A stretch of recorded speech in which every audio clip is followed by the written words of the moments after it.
Good afternoon, ladies and gentlemen. My name is Patrick Duddy. I'm the director of Duke Center for Latin American and Caribbean Studies. I would like to welcome you all to this afternoon's program with Professor Paul Lagunes from Georgetown University. He is here with us today to discuss his recently published study called The Eye in the Whip, Corruption Control in the Americas. Before we begin, I'd like to make just a couple of comments. We're especially pleased to have Dr. Lagunes with us this afternoon because he is discussing one of the most difficult, the most intractable problems which we see particularly in the Americas, but by no means exclusively in the Americas, and that is corruption. It's worth noting, and I have 30 years of experience working on these issues, often within the Western Hemisphere, but corruption undermines confidence in governments. It undermines the public's confidence in institutions. It suppresses investment, both domestic investment and foreign investment.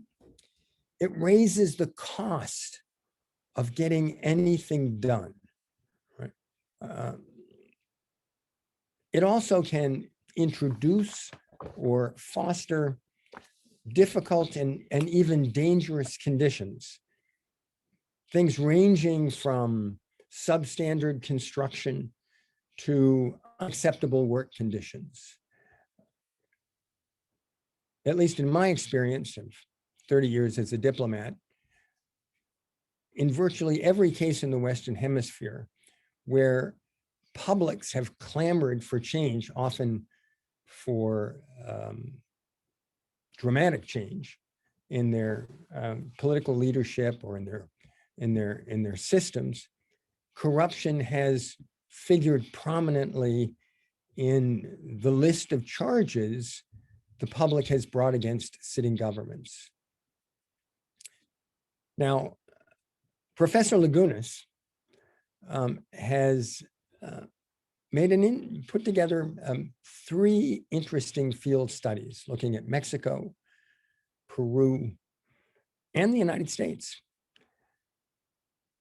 But his examinations of cases of corruption, instances of corruption over time, extend much further than that, as he's looked at cases in a number of different countries, including Brazil's now very famous Lava Jato or car wash case.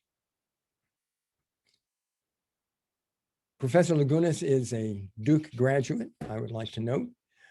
He received his PhD from Yale. He has taught at Columbia and is now a research fellow at Georgetown University in Washington, D.C. Now, to give you a sense of our run of program, I am now going to give Professor Lagunes an opportunity to discuss his book, his methodology, the way he defines these issues, and has attempted to measure or to plot them. And his presentation will be followed by a question and answer session with all of you. One of our graduate students here at Duke University, Mateo Villamizar, will moderate the question and answer session. And I would encourage you to use the Q&A function, or in desperation, the chat, if you must, to bring questions to our attention.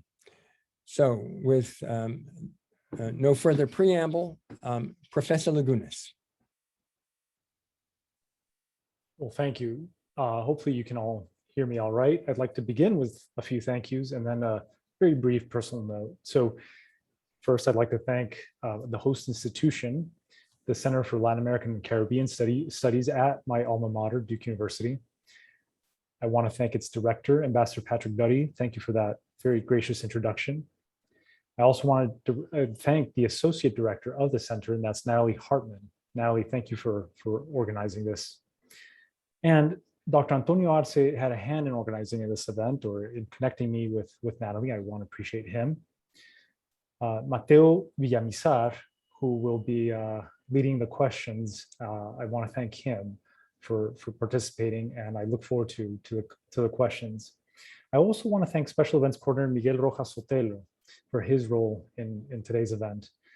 The personal note is I see a number of close friends and even a former professor of mine on this call, and I just want to thank you all for your time. Your time is valuable. You're going to see 10 years worth of work presented here. That shouldn't hold you back from asking the hardest questions, but just know that I do appreciate your time and your presence here. So with no further ado, here goes my presentation. You should all be seeing my slides. And I will start my timer. I'm going to go for 20, 30 minutes at most. So as Ambassador Duddy noticed, I am a research fellow over at Georgetown University's McCourt School of Public Policy. And I'm presenting on my recent book, The Eye and the Whip, Corruption Control in the Americas, published by Oxford University Press this past August. So when we talk about corruption, what are we referring to? Well, first, before I get into definitions, let's just remember that corruption is a problem across the Americas. And that's not just Latin America, but that's just essentially wherever there's government, the probability that there's some level of corruption is there. And the issue with corruption is not that corruption of itself is problematic, but that corruption is also associated with other issues. For example, government inefficiency. And also, we know that corruption, or through corruption, the regulatory framework is often weakened, and that's a problem. So now, what do we talk about when we talk about corruption? Well, corruption is the abuse of public office for private gain. And when that corruption undermines regulatory standards, in particular when it undermines safety standards, we see what happened in Haiti, a country I visited not too long ago, China's Sichuan province, where buildings, particularly schools, were destroyed. Ray Fisman is on this call. He has studied corruption in China in particular extensively. I recommend you look at his research. Corruption is also affected or intersected with natural disasters, as happened in Turkey and in my home country of Mexico.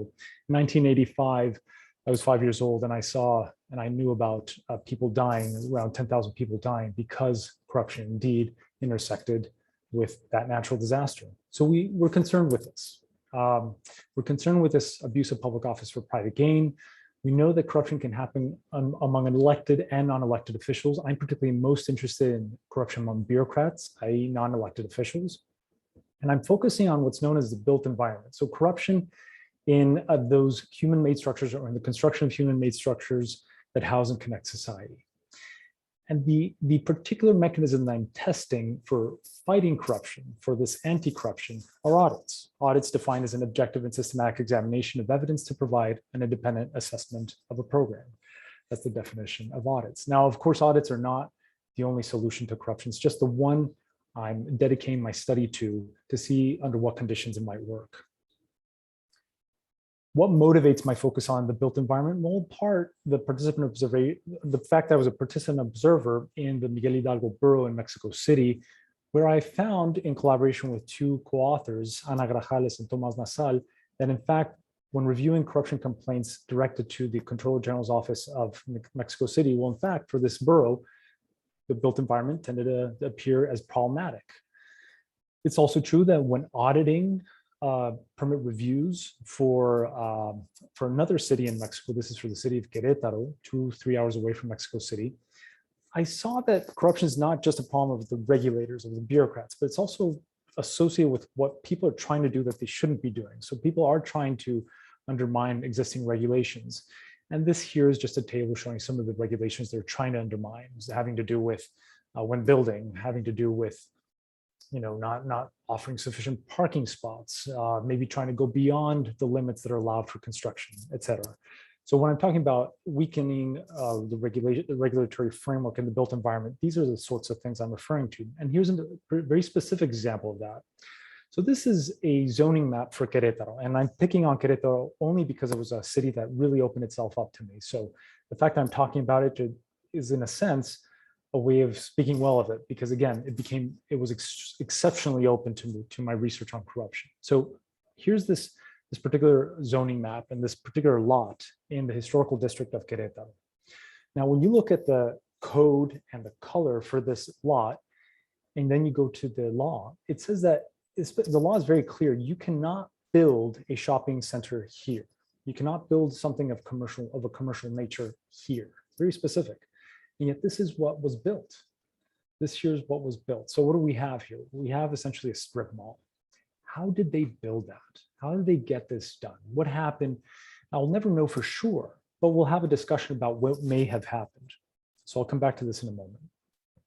But before I come back to, let's take a step back. Let's move broader than the Miguel Hidalgo borough in Mexico City, broader than the city of Querétaro in Mexico, and broader than just Mexico itself. Let's go to the region. What do we see here in these series of box plots? Well, what I'm showing you here are the top box plots. The light gray box plots are essentially where the top scoring countries are in an anti-corruption index known as it's essentially the index that the CPI, the Corruption Perceptions Index by Transparency International. What you're seeing at the top there, the top 20 scoring countries on that index. They're the countries that are perceived to be most honest. Now, there are a lot of issues with that index, but we'll use it as indicative. Then you have those bottom countries, those dark gray box plots. Those are the countries that are struggling the most across the world on the issue of corruption. The question then is, where does Latin America stand here? So the region as a whole, we see that's closer to the bottom than it is to the top. We also see that across these years, we don't perceive much of a change. So that gives us a sense of how much of a problem this is. This gives us a little more fine-grained view of the issue. We see where countries that I've focused my research on stand vis-a-vis other countries that seem to be doing better, right? So we see that Mexico, Peru, Brazil, they're struggling vis-a-vis other countries in the region.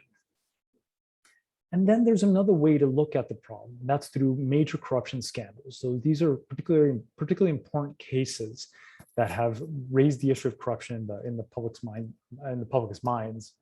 And there are three scandals I'd like to focus on because they had to do with public infrastructure, because they had to do with the built environment. So I'm not just picking on the built environment for all the reasons I already described, but also because it happens to be that these scandals highlight that issue. The first scandal was actually uncovered by the New York Times through a Pulitzer Prize-winning reporting, where it seems, or the argument or the claim is, that Walmart was paying bribes across Mexico in order to open its stores more quickly than, essentially it was paying grease money in order to open stores more quickly than its competition.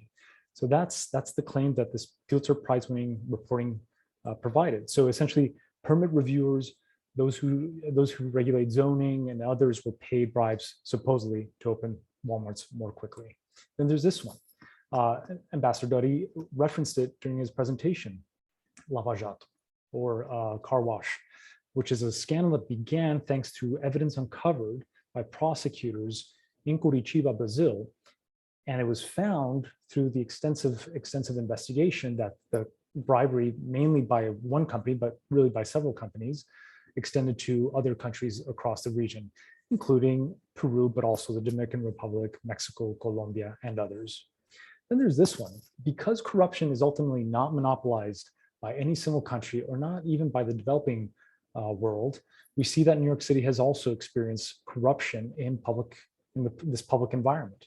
In particular, we see that in New York City in 2002, it was uncovered that property tax assessors were being bribed in order to reduce property taxes on private building owners.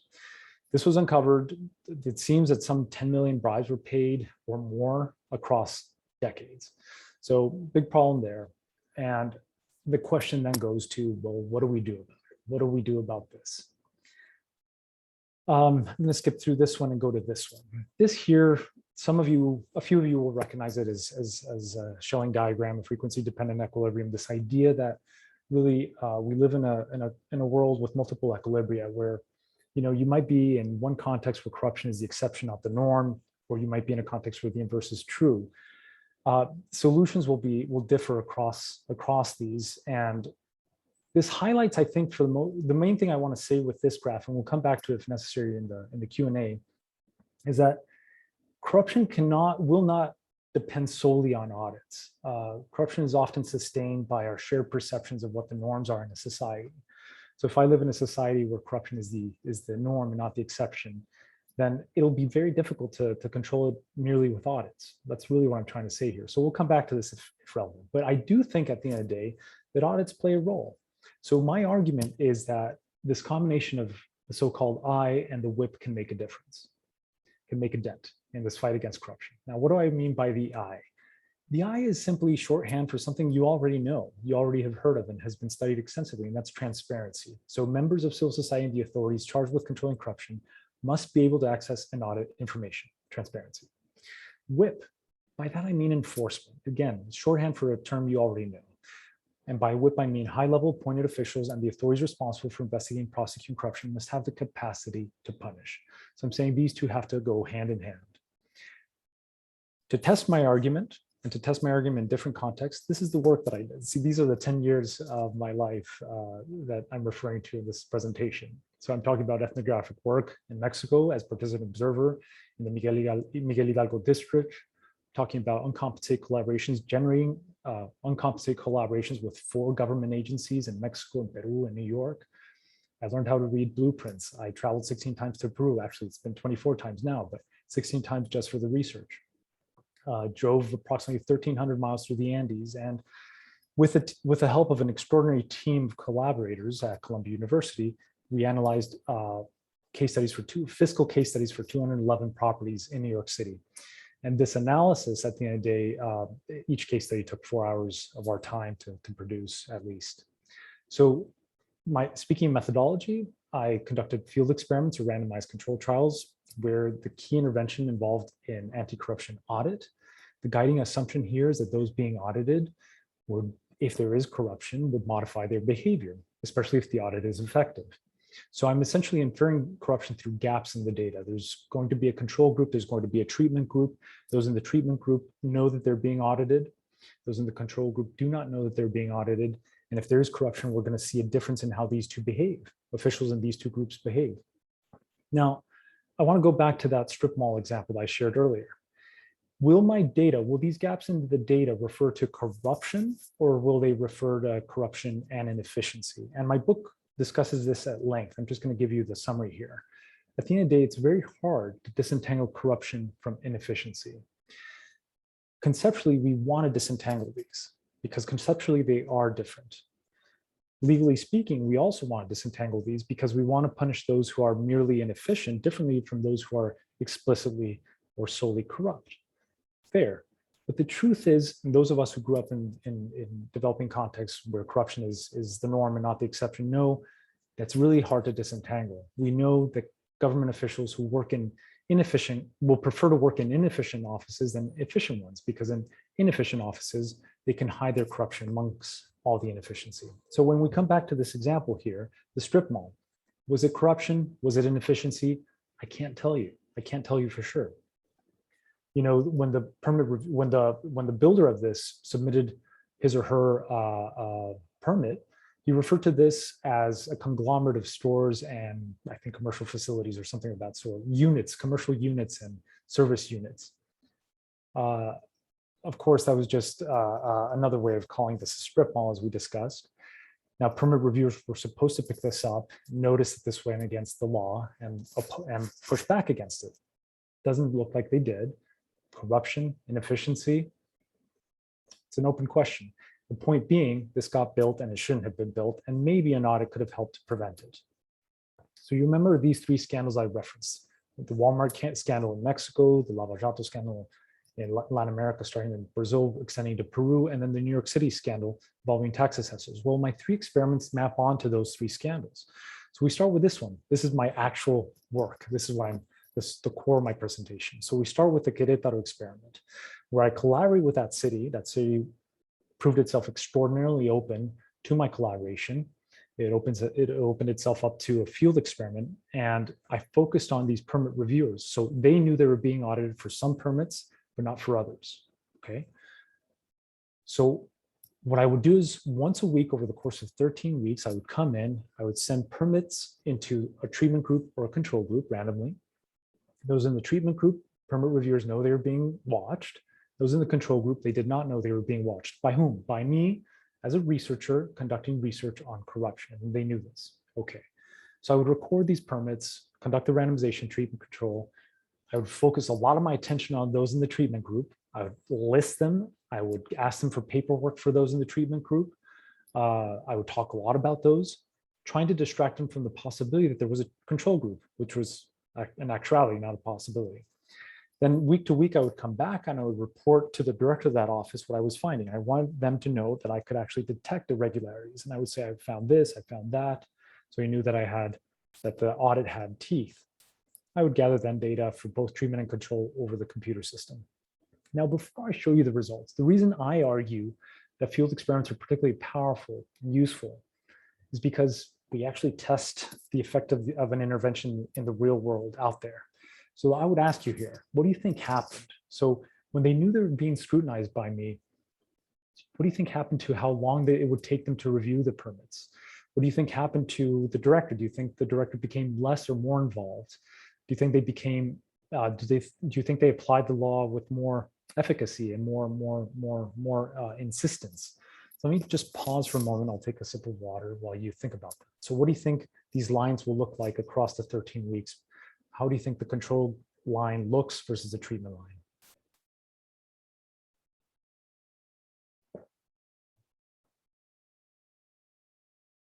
Great. So let me show you what actually happened.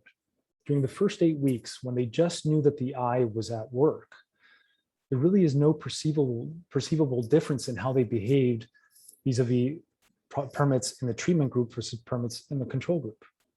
So we see that essentially, statistically speaking, we see equivalence here across these two and also across the other variables of interest. But then comes week 8, which I accidentally went to right now. So what happened on week 8? Well, I spoke to the building secretary for Queretaro. So that's the permit reviewer's boss's boss's boss. I said, look, this is what's happening. I'm seeing this thing here, that thing there that shouldn't be happening. I think there's an issue. He promised to speak to the permit review's office and ask them to shape up. So how did the permit reviewers and the director of that office interpret that intervention? So essentially the eye, transparency or scrutiny, in addition to the director's or the building secretary's involvement, i.e. the person who can fire these permit reviewers and the director of that office if necessary. Well, this is how they interpreted it. This is the effect it had on their behavior, treatment versus control. We see they start taking a little longer to review permit applications. We see that the director becomes a little bit more involved. We see that they detect more violations when they know they're being observed under this new condition, what I'm calling the eye and whip condition. And then there's this last bit of evidence, which I interpret with great caution, because actually we see the effect on both treatment and control, and that's the enforcement of regulations, an increase in the enforcement, an increase in the rejection of permit applications for both treatment and control. So I take that with a grain of salt. But we do see that under this eye and whip condition, after week 8, we do see that the differences between the two groups was statistically significant. Fine. So that's one study, but it doesn't answer everything, right? So one study does not answer all our questions. One of the questions it doesn't answer is, that's Queretaro, that's one office and one permit reviews unit. Would we find what effects would not have elsewhere in another national context? Are we certain that audits contain as opposed to merely displace corruption? And are audits actually cost benefit? Some people are concerned that audits actually will cause delays that make government inefficient. So let's turn to answer these questions. Let's turn to my second field experiment. And this one was in Peru. So Here, I focus not on one office, but actually on 200. So we're talking about 200 urban and peri-urban districts across Peru. And instead of me being the researcher that conducts the audit, I actually involved two very important organizations. One is Proetica. That's the premier anti-corruption NGO in Peru. It's a chapter of Transparency International. And they conducted the audits. They actually reviewed public information about the public works in the sample. And by the way, this time I'm not reviewing permit applications for private buildings, but I'm actually looking at public infrastructure. And then there's this other actor, the Contraloría General de la República, the Controller General's office. They were the whip here. So they were not the ones conducting the audit, but they were the ones at the ready in case something came up, in case some evidence of wrongdoing was presented. So again, I was focusing on public works. I looked at mayors, not in this case, not permit reviewers, but mayors. And the audit here was conducted by the Proetica and the Controller General's office. This is how the intervention was communicated. So they were sent letters that were tailored to each district mayor, noting which infrastructure project was being audited, now with the name of the mayor. Well, with that, let me show you the results. So in terms of execution rate, so did the building of these infrastructure projects become slower? There's really no concrete evidence to that effect. So it may look like the control reaches completion of the infrastructure projects a little slower than treatment, but really when you conduct survival analysis on this data, you do not see a statistical difference between treatment and control. So there's no evidence here that the intervention, that the audit slowed the rate of progress of these infrastructure projects. But before I show you the effect that it had on cost, let me again pause for a moment, take another drink of water and ask you, what do you think happened? Do you think that the intervention had zero effect on treatment versus control? Or do you think that treatment maybe cost those projects in the treatment group, those projects that were audited, cost less, cost more? So I'll give you just a moment to think of consider what you think happened here with the results. So let me show you then what actually happened. So we see a difference between treatment and control. We see that it seems like when we just look at the raw data, it looks like the median difference in cost between projects that were audited versus those that weren't was major. So projects in the treatment group, audited projects, appear to have cost less. Moreover, that difference between treatment and control, and this is anecdotal, but still I'll point it out, the difference between treatment and control is that those in the treatment group, or the treatment group broke from the control group right around when they received the second letter, i.e. the letter from the Controller General's office, i.e. when the whip was activated. Now, how much can we trust these results? We can't trust them fully. So I want to be clear. The results from the Peru study are not conclusive. They're suggestive, strongly suggestive, if you will, but still only suggestive. So they're not perfectly robust depending on which statistical model you apply here. But they are suggestive that the treatment had an effect in reducing the cost of these public works. Then there's a question of, did they contain corruption and efficiency, or did they simply displace corruption and efficiency? Well, I discuss this at great length in the book, but here briefly, I just want to say that there's evidence that it contained, not so much displaced. And then there's evidence that these public works were actually executed, that they were constructed. So when we look at public works in the treatment group, we see the before and after looking at satellite images provided by Google. You see the pre-treatment, no road or dirt road, and then post-treatment, you see a road. Pre-treatment, there's no exercise court. Post-treatment, you see an exercise court. And this is just Google Earth data. Now here's USA data that was shared with me, that is high quality, high definition USAID imagery shared for the sake of the study, before and after. So no road or just a dirt road, and then the road was executed. No road, and there's your dirt road. So it looks like there's evidence, there's suggestive evidence that the findings from Queretaro extend over to Peru, not just in the construction of private buildings, but also public infrastructure. So one question we might ask is, well, how do we ensure that these effects live beyond or have an effect beyond the duration of an audit? And for that, I turn to my third study.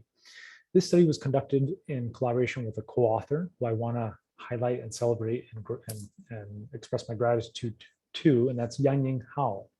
So she and I worked on this third field experiment in New York City that benefited from the collaboration of New York City's Department of Investigation and New York City's Department of Finance, so DOI and DOF.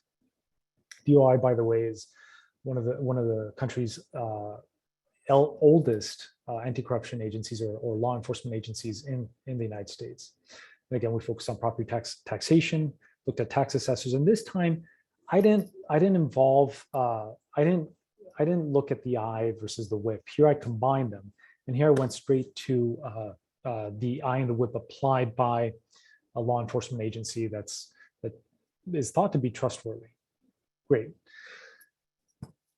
Well, we looked at these cases in great detail. We did find some issues, so I want to report on those issues. We found, for example, that according to tax records, 3.79% of properties in our sample, according to tax records, had X number of stories, but actually had X plus Y number of stories. So there was some underreporting of how many stories were built for a given property or were built on a given property. So that was an issue on some.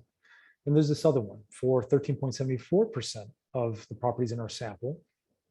According to the tax record, there was no building, nothing constructed on a particular property, but we saw, looking at Google Street Images, that there was actually something built on that property. And this has implications for taxation. And in fact, the number of properties that had this problem is not minor. But Yang and I actually concluded that this is not due to corruption. We saw that this issue extended to properties in treatment and in control. We saw that this issue was not affected by the audit. We saw that this issue probably has to do with inefficiency. So this takes us back to the division or the mix between inefficiency and corruption. So we think this was inefficiency because at the end of the day, the intervention did not have a detectable effect on the behavior of tax assessors. Why? We think that after the 2002 corruption scandal was detected or was uncovered, and 40% of tax assessors in Manhattan in particular were sent to jail, and some of them are still paying restitution to the city for the wrongdoing, we think that the whip was applied so effectively that it shifted the equilibrium in this environment, that it moved this environment to an equilibrium where corruption is actually the exception, not the norm. And so there may still be corruption. We're not ready to say there are no problems. As you saw, there are issues. But we think that actually the whip here proved effective. So with that, let me move toward the conclusion here. I again want to restate my point that audits are not the silver bullet. They're not what any given society that's facing or dealing with corruption should bet the house on. There is the concern of who will guard the guardians. You should not trust those who are conducting the audits. You should not give them carte blanche. That applies to me, that applies to the NGO in Peru, that applies to New York City's Department of Investigation. We want to make sure that those who are conducting audits are set up for maintaining integrity in what they do. Here are some suggestions that the literature provides for achieving that. I discussed that in the introduction to the book. But I do want to say that at the end of the day, the auditors that I've interacted with, the NGO that I worked with, the auditors that I've taught classes to in Peru, et cetera.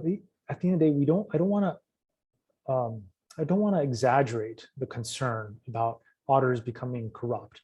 It's a risk, but we don't want to overstate that concern.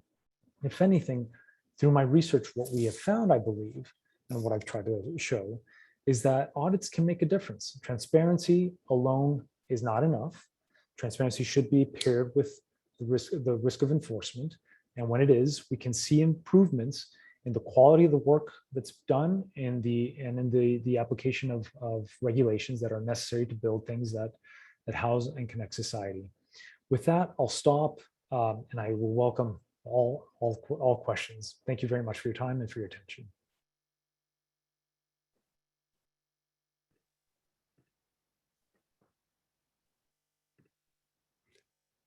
And Mateo, I think it's over to you. Yes, thank you, Ambassador. Hello, everyone. So if you have any questions for Professor Lagunes, just do it in the chat, and then I'll try to sort of bridge them together and ask them So while people type, I don't want to start with a question regarding the argument that you make in your book, and is, although I find it compelling, I do feel that the part where you're explaining the importance of the whip is not necessarily empirically tested in any of your different experiments, right?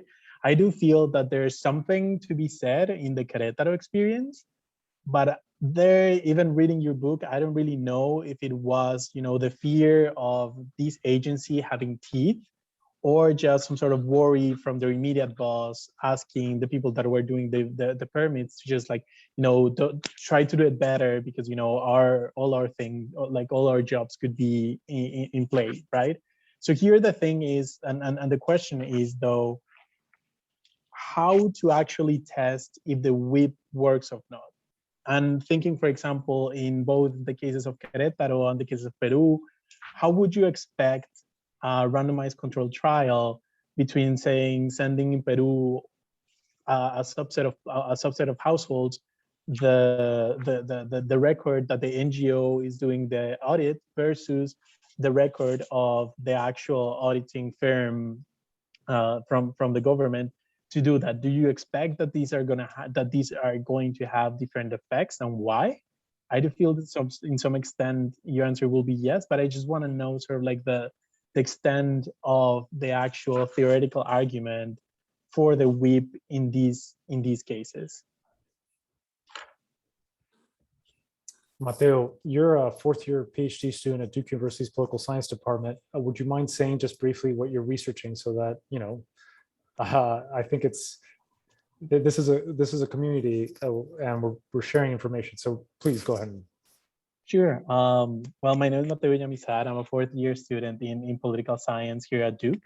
I study political economy, and my dissertation, hopefully, it's going to be on the effects of migration, internal migration, in the distribution of public goods and its political effects as well. I have some studies in corruption and clientelism, so that's why I've been selected to be the bearer of questions today. Thank you. And Mateo, thank you for the sharp questions. I appreciate it. And I appreciate you taking my work seriously and developing these. So they were great questions. The first question is, Mateo is correctly saying, I don't actually apply a treatment that is enforcement. Nobody's actually fired. Nobody's actually sent to jail. The whip is not actually applied. Fair point. For one, Columbia University's IRB would not have allowed me, and Yale University's IRB would not have allowed me to actually send somebody to jail for the sake of a study, or fire somebody for the sake of a study, even if arguably it would have been deserved. So there are some limitations to the kind of research we can conduct ethically and for the sake of knowledge. So I want to recognize that. Your point is well taken. And I do. The reason I think that the Querétaro study does involve at least the risk of the whip is when I went back after week 8 to that office, as I was doing every week, the director of that office, a vein in her eye had popped from the stress, and she told me, and I recorded this in my log. She said, the secretary wants things to come out right. And then she asked me, when are you leaving? When are you done with it? So there it is. There does seem to, so while Mateo is correct, I didn't actually apply the whip, and I explained why. I do believe that the risk of the whip was there. In the New York study, the whip was applied in enforcement in 2002, but I didn't randomly assign it. So the extent to which, and the book does discuss alternative hypotheses and ultimately argues or tries to argue why we think that the application of enforcement is what made the difference. And then in the Peru case, to your second question, Mateo, again, an excellent question. The truth is, I had to work with what I had in terms of sample size. So we were supposedly going to have 400 or so infrastructure projects to send over to experimental groups. And it just so happened that we ended up with 200 because that's the reality of field work. That year, even though previous years we had nearly or 400, this time it was fewer. So I worked with what I had. I built on the lessons from the previous study. So I actually conflated the eye and the whip. And then I did that to have enough statistical power. So there was a control group and a treatment group. That's me just being perfectly transparent with you as to why we didn't do that. I was learning from Queretaro, which did split the eye and the whip. And here I was just conflating them for the sake of respecting my sample size. Great questions. I just want to follow up with one that Ambassador Duddy did in the chat. And I don't know, Ambassador, if you want to say it out loud or should I just merge it? Well, yes, thank you, Mateo. The question I have is really about exposure and the extent to which exposure itself can be effective as a whip. And as a sort of a gloss on that, my sense is that political officials in particular, in functioning democracies, are perhaps vulnerable to pressure brought to bear by the media. And were you able to, in some ways, map that or control for it in your case studies? Thank you, Ambassador. Again, an excellent question. So if I may give a somewhat long-winded answer, Latin America has bet a lot on transparency in order to fight corruption. So, for example, Mexico has a very good FOIA law, as does Brazil. Peru's not as strong, but it has one. Okay, so there's all this emphasis on transparency.